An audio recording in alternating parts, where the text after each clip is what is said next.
بزرگان محترم، آج مجلس مختصر کرنی ہے۔ ایک صاحب نے ایک مسئلہ پوچھا تھا 2-3 دن پہلے،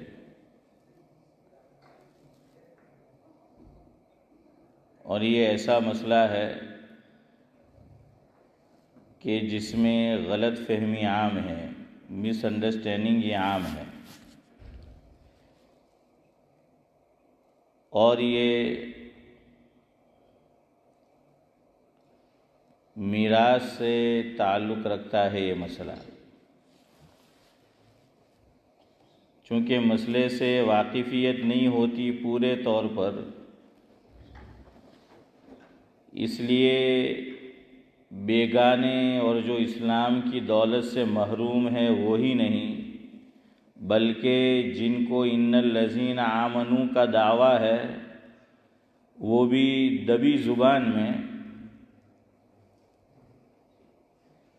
گویا کہ شکایت کر رہے ہوتے ہیں کہ یہ مسئلہ اس طرح کیوں ہے، اور بعض کھلے الفاظ میں بھی اظہار کر دیتے ہیں۔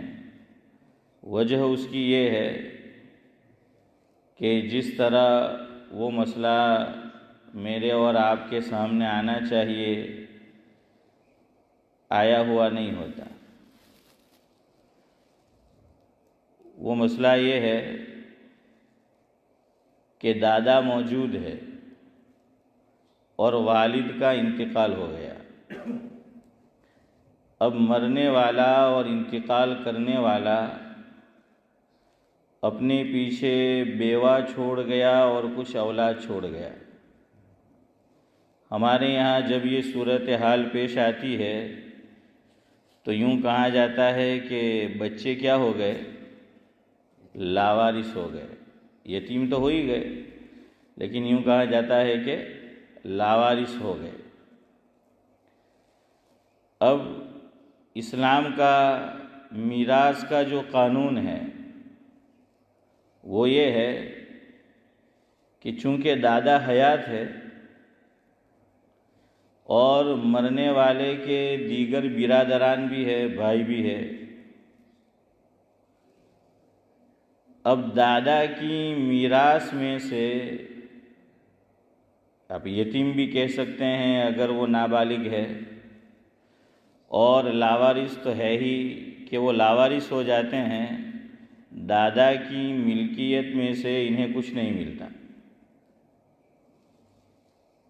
یہ مسئلہ اس وقت سنگین نوعیت اختیار کر لیتا ہے کہ مرنے والا اور دنیا سے جانے والا چلا گیا، انتقال ہو گیا، اور پیچھے جو اولاد چھوڑ گیا ہے وہ کیسی ہے؟ چھوٹی ہے، 5 سال کی، 7 سال کی، 10 سال کی۔ تو اب لوگ دبی زبان میں یا کچھ کھلے طور پر اظہار کرتے ہیں کہ یہ اسلام کا کیسا قانون ہے، یہ میراث کا کیسا مسئلہ ہے کہ یہ جو چھوٹے چھوٹے یتیم بچے ہیں ان کے چچا، ان کو تو میراث میں سے مال ملے گا دادا کی، اور یہ تو ویل سیٹ ہے، ابھی حیات ہے، اور یہ بیچارے چھوٹے چھوٹے یتیم بچے جو لاوارث ہو چکے، گھر میں کوئی کمانے والا بھی نہیں ہے۔ تو اسلام کا قانون تو یہ ہونا چاہیے تھا کہ ان کو پہلے ملتا اور زیادہ ملتا، اور یہاں تو بالکل نہیں ملے گا، 1 روپیہ 1 پھوٹی کوڑی جسے بولتے ہیں وہ نہیں ملے گا۔ یہ اشکال کیوں پیدا ہوتا ہے؟ یہ سوال کیوں پیدا ہوتا ہے؟ یا ایک درجے میں آپ کہہ لیجئے یہ شکایت اللہ تعالیٰ سے کیوں ہوتی ہے؟ چونکہ مسئلے کی نوعیت نہ ہم نے سمجھی، اور شاید نہ ہمیں صحیح طرح سمجھائی گئی، بتائی گئی، اور نہ یہ مسئلہ جس فیملی میں پیش آیا انہوں نے صحیح عالم سے جا کر، صحیح مفتی صاحب کے پاس جا کر اس کو پوری طرح اور صحیح طرح سمجھا نہیں۔ اب اس میں کیا ہو سکتا ہے وہ سنیے. یہ بات تو کلیئر ہے کہ مرنے والا چلا گیا، پیچھے بیوہ چھوڑ گیا ہے اور 3-4 جو بھی بچے ہیں وہ چھوڑ گیا. دادا موجود ہے یعنی بچوں کے، مرنے والے کے والد، اور اس کے بھائی بھی موجود ہے، اور چلو پھوپھی بھی موجود ہے. جب دادا کا انتقال ہوگا تو کس کو میراث میں سے حصہ ملے گا؟ وراثت میں سے کس کو حصہ ملے گا؟ ان یتیم بچوں کو ملے گا؟ ارے بولو، نہیں ملے گا. یتیم بچوں کو نہیں ملے گا کیونکہ چچا موجود ہے اور یہ چھوٹے چھوٹے بچے ہیں. اور بعض مرتبہ یہ ہوتا ہے کہ چچا ویل سیٹ ہے اور جس کا انتقال ہوا اس کی مالی حالت بھی اتنی اچھی دوسرے بھائیوں کے مقابلے میں نہیں تھی. تو اب آدمی اور سوچتا ہے، ایموشنل ہو کر سوچتا ہے کہ یہ کیسا اسلام کا قانون ہے، یہ کیسا میراث کا قانون ہے کہ جس کو ملنا چاہیے اس کو مل نہیں رہا. اصل میں ہم نے اصولی بات نہیں سمجھی. اصول سمجھو میراث کا، کہ میراث کا جو اصول ہے وہ یہ ہے کہ اللہ تعالیٰ نے دار و مدار غربت پہ نہیں رکھا. وراثت کا دار و مدار غربت پہ نہیں رکھا، نمبر 1. نمبر 2، رحم پہ نہیں رکھا کہ مجھے اور آپ کو رحم آ رہا ہے. تو نہ غربت پہ رکھا ہے اور نہ رحم کے اوپر رکھا ہے. تو پھر کس پہ رکھا ہے؟ اسلام نے میراث کا قانون رکھا ہے خون پر. یاد رکھنا اس کو. یہ آپ یوں سمجھ لیجئے کہ تمہیدی باتیں ہیں. یہ آپ سمجھیں گے تو مسئلہ بہت اچھی طرح سمجھ جاؤ گے. واپس میں دہراتا ہوں، اسلام نے میراث کا قانون کس پہ نہیں رکھا؟ غربت پہ نہیں رکھا، غریبی پہ. دوسرے، رحم پہ نہیں رکھا کہ ہمیں رحم آ رہا ہے. اسلام یہاں ایموشنل ہو کے نہیں سوچ رہا، وہ ایک اصول دے رہا ہے. اور اسلام کی خوبی، پورا مسئلہ اگر ہم سمجھیں گے تو سمجھ آئے گی کہ اسلام نے تو اتنا خیال رکھا ہے جتنا میں اور آپ سوچ بھی نہیں سکتے، بلکہ ہم جو سوچ رہے تھے اس سے زیادہ. تو میراث کا قانون اور میراث کی بنیاد شریعت نے کس پہ رکھی ہے؟ خون پہ رکھی ہے. بلڈ ریلیشن شپ، خونی رشتہ، اس پہ رکھی ہے. اب خونی رشتے یہ 2 طرح کے ہوتے ہیں. ایک قریب کے رشتے اور دوسرے دور کے رشتے. ہے دونوں خونی رشتے، ہے دونوں بلڈ ریلیشن شپ، لیکن ایک قریب کا رشتہ ہے اور دوسرا دور کا رشتہ ہے. شریعت پھر اس میں فرق کرتی ہے شریعت کہ قریب اور دور کا. اب آپ مجھے جواب دیجئے. چلے ایک مثال لے لیتے ہیں. ایک بندہ ہے یعنی دادا، اس کا نام ہے عبداللہ. دادا، اس کا نام کیا ہے؟ عبداللہ ہے. اس کی مان لیجئے 5 اولاد ہے. اب ہم صرف ایک کا نام لیں گے، 4 کا نام رہنے دیں کہ عبداللہ کی 5 اولاد اور 5 شادی شدہ. ان میں 2 لڑکی اور 3 لڑکے. ایک لڑکا، اس کا نام ہے عبد الرحمن. عبد الرحمن میں نے ابھی بتایا کہ سب شادی شدہ ہے. عبد الرحمن کی شادی ہوئی اور اس کے 3 بچے. آپ یوں سمجھ لیجئے کہ 2 لڑکے اور 1 لڑکی، ویسے ہی سمجھنے کے لیے. تو عبد الرحمن کا انتقال ہو گیا اور وہ اپنے پیچھے بیوہ چھوڑ گیا اور 3 بچے چھوڑ گیا. اب یہ جو عبداللہ ہے یعنی یہ جو یتیم بچے ہیں ان کے دادا اور مرنے والے کے والد عبد الرحمن کے والد عبداللہ. اب عبداللہ کی کتنی اولاد باقی رہی؟ کہاں 2 رہی یار؟ وہ مرنے والا تو عبد الرحمن ہے. ہاں 4 اشرف بھائی، جزاکم اللہ. میں اتنا آسان بالکل نچلی سطح پہ آ کر آپ کو سمجھا رہا ہوں. اگر پھر بھی سمجھ میں نہیں آیا تو اس سے نیچے جا کے تو ہم نہیں سمجھا سکتے. پھر تو آپ بالکل نیچے جائے تب سمجھ لینا ہے. ہاں اس سے نیچے تو اب میں نہیں جا سکتا. بالکل آسان آپ کو صورت بتلا رہا ہوں. چلیے بولیے. انتقال جس نے کیا اس کا نام عبد الرحمن. اس نے اپنے پیچھے بیوی چھوڑی اور 3 بچے چھوڑے. لڑکے مان لو، لڑکی مان لو، یا دونوں مان لو. اس کے والد کا نام عبداللہ ہے. عبداللہ کی ٹوٹل 5 اولاد تھی. ایک اولاد کا انتقال، ایک لڑکے کا انتقال عبداللہ کے اس کے سامنے ہو گیا. اور عبداللہ بڑا مالدار ہے، اللہ نے خوب مال و دولت دے رکھا ہے. اب کتنی اولاد اس کی حیات ہے؟ 4 حیات ہے. لڑکے کتنے؟ 2 حیات اور لڑکی 2. تو 4 جو ہیں وہ حیات ہے. اور ان کے یہ جو یتیم بچے ہیں تو گویا ان کے 2 چچا حیات اور 2 پھوپھی حیات اور دادا بھی حیات ہے. اور ابھی میں نے آپ کو یہ بتایا کہ شریعت نے یہ جو میراث کی بنیاد جس پر رکھی ہے وہ کس پر؟ بلڈ ریلیشن شپ پر، خونی رشتہ. اور میں نے آپ کو یہ بتایا کہ خونی رشتے 2 طرح کے ہوتے ہیں. ایک قریب کا رشتہ اور دوسرا دور کا رشتہ. اب یہ دونوں آ گئے. اب آپ مجھے جواب دیجئے. عبداللہ، اس کی 4 اولاد موجود ہے، 2 لڑکے 2 لڑکی. ایک اولاد، ایک لڑکے کا بنام عبد الرحمن انتقال ہو گیا.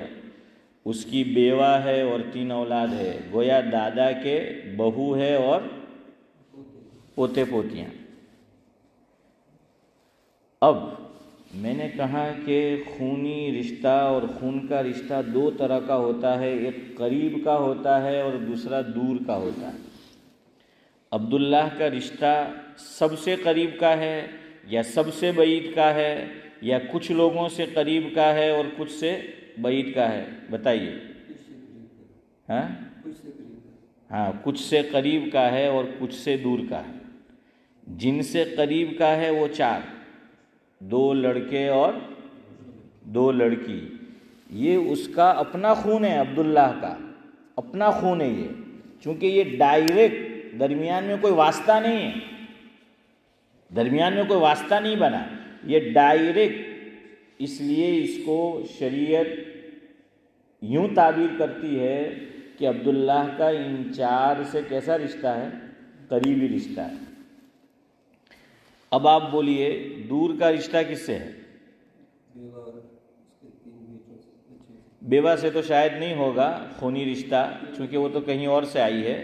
ٹھیک ہے، وہ پوتے سے ہیں، پوتے، چونکہ بیوہ تو کہیں اور سے آئی ہے نا، تو رشتہ داری ہوگی لیکن خونی نہیں ہوگی. یہاں خونی ہوگی کس سے؟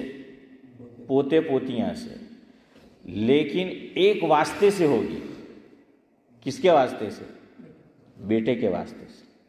پوتوں سے بھی خونی رشتہ ہے لیکن درمیان میں ایک واسطہ آ گیا لڑکے کا، تو پوتے بھی قریبی رشتہ دار دادا کے، لیکن درمیان میں ایک واسطہ آیا تو یہ دور کے ہو گئے. اور 4 اس کی سگی اولاد، یہ کیسی ہو گئی؟ قریب کی ہو گئی. اتنی بات ذہن سے قریب ہوئی؟ اب سمجھو. جب قریبی خونی رشتہ موجود ہو تو دور کا خونی رشتہ محروم ہو جاتا. سمجھ آ رہا ہے؟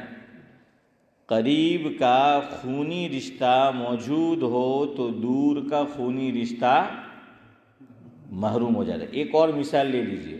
حافظ امتیاز یاد رکھنا میں نے بات کہاں چھوڑی ہے، یاد رکھنا ذرا کہ میں بھول نہ جاؤں. ایک مثال اور آپ لیجیے اور جواب آپ کو دینا ہے تو نورانی بھائی آپ کو سمجھ میں آئے گا کہ میں کیا بتانا چاہتا ہوں. اب مان لیجئے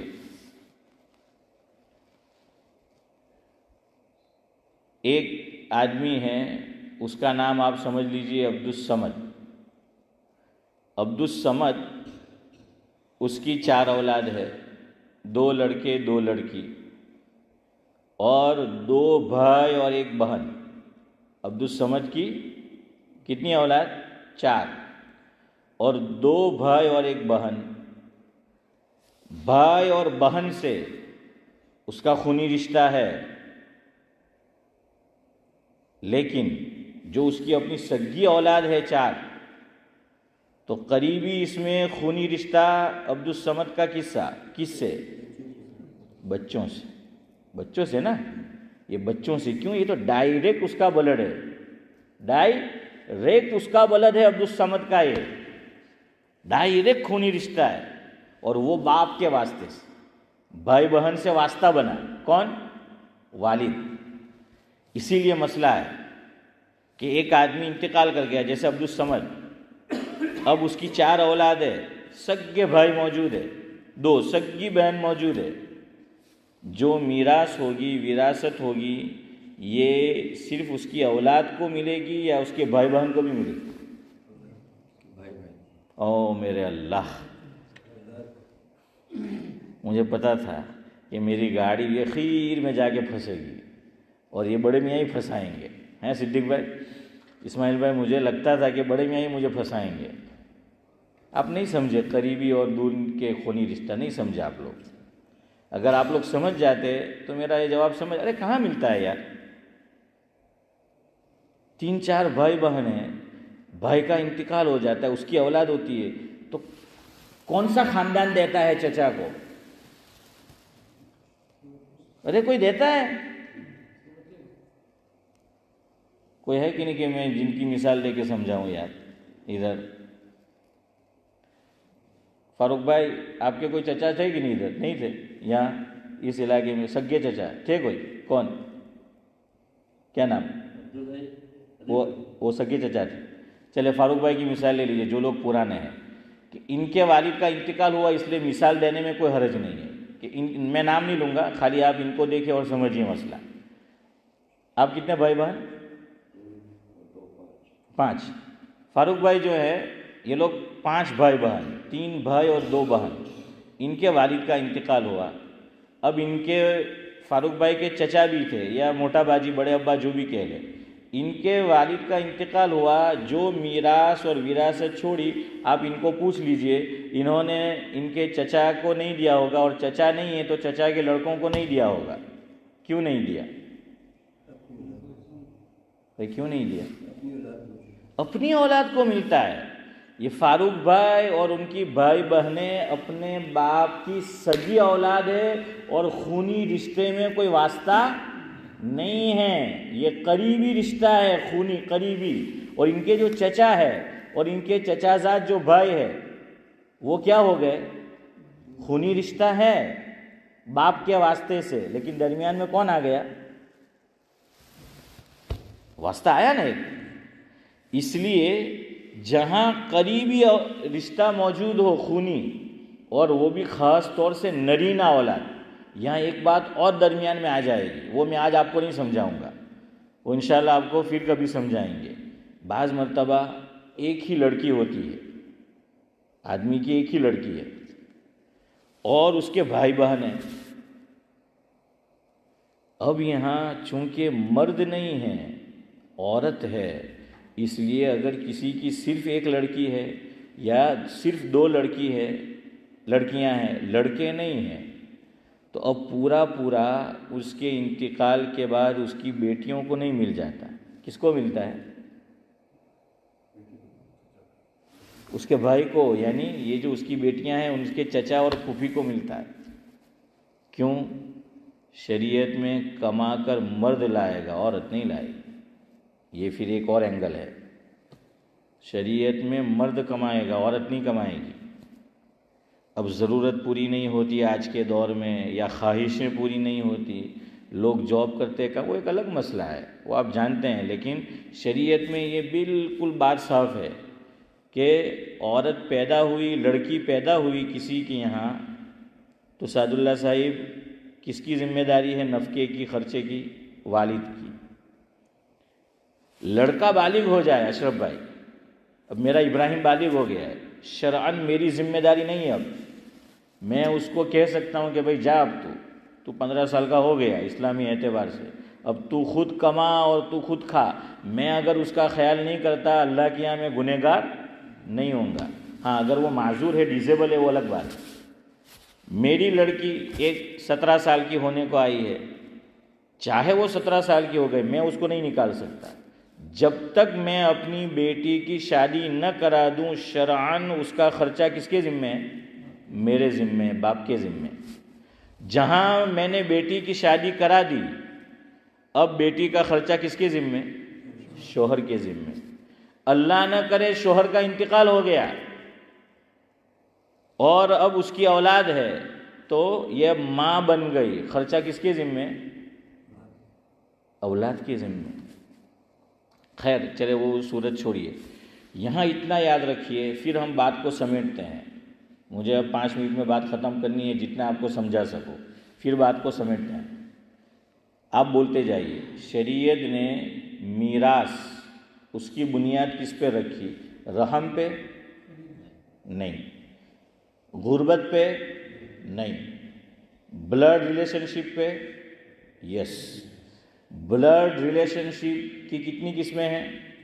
2، ایک قریب کی صورت، دوسری دور کی صورت۔ قریب کی صورت میں مرد بھی موجود ہے، اب جو بعید بلڈ ریلیشن شپ ہے ان کو نہیں ملے گی۔ یہ پوتا، اب اپنے اس مسئلے پہ آ جائیے کہ دادا کا یہ پوتا کہ جس کے والد کا انتقال ہو گیا، عبد الرحمن جو ہم نے مثال دی، تو عبداللہ کے 4 بیٹے کو عبداللہ جب دنیا میں نہیں ہوں گے تو میراث میں سے اور وراثت میں سے حصہ ملے گا، اور اس کے پوتوں کو نہیں ملے گا۔ کیوں نہیں ملے گا؟ اب آپ بتا دیجیے۔ دور کا رشتہ کس سے ہوا؟ پوتوں سے۔ دور کا کیوں ہو گیا؟ درمیان میں واسطہ آ گیا۔ کون واسطہ آیا؟ بیٹا، اس لیے ایک واسطہ آ گیا، ڈائریکٹ نہیں، انڈائریکٹ۔ یہ بچوں کو ملے گا عبداللہ کی 4 اولاد کو، کیوں؟ درمیان میں کوئی واسطہ نہیں ہے، یہ ڈائریکٹ یہ خونی رشتہ ہے عبداللہ کا، اس لیے اس کو ملے گا اور پوتوں کو نہیں ملے گا۔ اب مسئلہ یہاں تک تو لوگوں کو معلوم ہے، لیکن میں نے جس طرح بتایا وہ معلوم نہیں ہوگا، لیکن اتنا سب کو معلوم ہے کہ تو لاوارث ہو گئے۔ شریعت نے ونڈو کھلا رکھا ہے، بس کے اندر بھی ایمرجنسی ایگزٹ ہوتی ہے صدیق بھائی، ونڈو ہوتا ہے، ہوائی جہاز میں بھی ہوتا ہے۔ تو جب ہم لوگ ایسے وقت میں ایکسیس رکھتے ہیں، راستہ رکھتے ہیں، تو خالق کے کائنات وہ نہیں رکھے گا؟ اس کو نہیں معلوم تھا کہ اگر میں نے اس کا آلٹرنیٹیو نہیں رکھا تو میرے بندے یا تو دبی زبان میں یا کچھ جری ہے تو کھلی زبان میں مجھ پہ کیا کریں گے؟ اعتراض کریں گے حسن بھائی، ہاں اشکال کریں گے۔ اللہ نے دیکھے کیسا راستہ رکھا، اور اس میں پوتوں کو چچا سے زیادہ بھی نورانی بھائی مل سکتا ہے۔ وہ راستہ کیا؟ دادا پوتے کے حق میں وصیت کر سکتا ہے۔ دادا اب پوتے کے حق میں، شریعت اس کو کہہ رہی ہے کہ اب تیرا بیٹا دنیا سے چلا گیا اور یہ لاوارث ہو چکے ہیں، چھوٹے چھوٹے یتیم بچے ہیں، تو ان کے لیے کیا کر دے؟ وصیت کر دے۔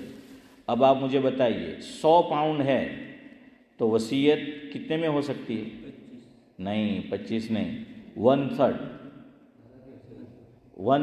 نہیں، دادا کا سوال نہیں ہے، یہاں میں وصیت 1/3 میں ہو سکتی ہے، کوئی بھی، میں بھی، چاہے کوئی لاوارث نہیں ہے، مثال کے طور پر انتقال ہوا کسی کا اور اس کے سب بچے حیات ہیں اور بیٹیاں بھی حیات ہیں، تب بھی شریعت نے مرنے والے کو یا جس کا مال ہے مالک کو 1/3 میں وصیت کی اجازت دی ہے، اس سے زیادہ نہیں۔ اب 100 پاؤنڈ ہے، 1/3 کتنے ہوئے؟ 33 پاؤنڈ اور کچھ پینس اوپر ہوتی ہے۔ اب دیکھیے ایک طرف 33 پاؤنڈ ہو گئے، کتنے بچے؟ اب 66 شاید ہے نا، اور کچھ پینس۔ اب اس میں عبداللہ کے 2 بیٹے کو ملے گا، پھر 2 بیٹیوں کو ملے گا۔ اب آپ ذرا کیلکولیشن جو ہے وہ کر لینا، یہاں پوتوں کو چچا اور پھوپھیوں سے زیادہ ملے گا۔ ان کو تو ڈائریکٹ 33 مل گئے، ڈائریکٹ 33 مل گئے۔ شریعت نے یہ راستہ بتایا کہ اب ڈائریکٹ نہیں، اب آپ کو کیا جانا ہے؟ ایک واسطے سے جانا ہے کہ یہ شریعت نے مجھے کیا دیا ہے؟ حق دیا ہے کہ میں وصیت کروں۔ اب میں وصیت کر دوں گا کس کے لیے؟ پوتوں کے لیے، پوتیوں کے لیے، اور ان کو کتنا مل جائے گا؟ 1/3۔ تو میری حقیقی جو اولاد ہے، یا عبداللہ کی جو مثال لی حقیقی اولاد ہے، اس سے بھی زیادہ صدیق بھائی کس کو مل جائے گی؟ پوتوں کو جو ہیں وہ ملے گی۔ یہ مسئلہ پورا بیان نہیں ہوتا، جو جاننے والے ہوتے ہیں وہ شروع سے، اور اس میں دیری نہیں لگانے کی۔ موت کا کسی کو یقین نہیں ہے، بھروسہ نہیں ہے کب آ جائے۔ اللہ نہ کرے یہ حادثہ کسی بچے سے پیش آیا، دادا کو چاہیے فوراً وصیت کر دے کہ میرے 1/3 میں سے کس کو ملے گا؟ میرے ان یتیم پوتے پوتیوں کو ملے گا فوراً، جیسے حضرت مفتی سعید احمد صاحب پالنپوری رحمۃ اللہ علیہ نے کیا تھا۔ ہم سب ان کو جانتے ہیں۔ راندیر میں حضرت کا ایک بیٹا صاحبزادہ وہ مدرس تھا جامعہ حسینیہ میں، اور حضرت سے میں نے خود سنا، مفہوم ہے کہ بڑا لائق فائق تھا، بڑی علمی استعداد تھی، غالباً رشید احمد نام تھا۔ ایکسیڈنٹ میں انتقال ہو گیا، اور اس کے غالباً 2 بیٹے تھے۔ حضرت نے فوراً وصیت کر دی کہ میرے انتقال کے بعد یہ جو میرے پوتے ہیں ان کو میری میراث میں سے 1/3 ملے گا، 1/3 میں سے۔ تو میں نے، صدیق بھائی موجود تھے، ان کو پتہ ہے، میں نے ہنستے ہوئے جس نے مسئلہ پوچھا صدیق بھائی کے سامنے پوچھا تھا، میں نے کہا کہ ایسی وصیت ہو تو دوسرے جو اس کے کاکا بھائی ہیں نا، وہ بھی ایسے خالی آپ کو ہنسانے کے لیے، کوئی ایسا کرے گا نہیں خالی یہ۔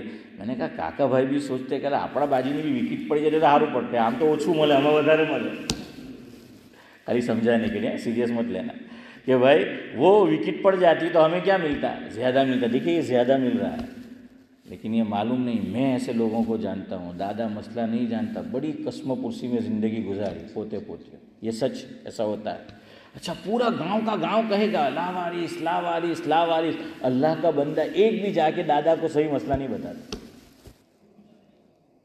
ہر چیز میں اپواد ہوتا ہے، اس میں بھی کچھ اپواد ہے بس، لیکن آج بیان کرنا اتنی ہی بات ہے۔ یار زندہ صحبت باقی، جس کو سمجھ میں آیا ہو وہ نہ سمجھانے والے کو سمجھا دے، لیکن امید ہے سب کو سمجھ آ گیا ہوگا۔ سعد اللہ بھائی کے علاوہ سب کو پوچھ رہا ہوں، سب سمجھ گئے؟ سبحان اللہ بحمدہ، سبحانک اللہم و بحمدک، نشہد ان لا الہ الا انت۔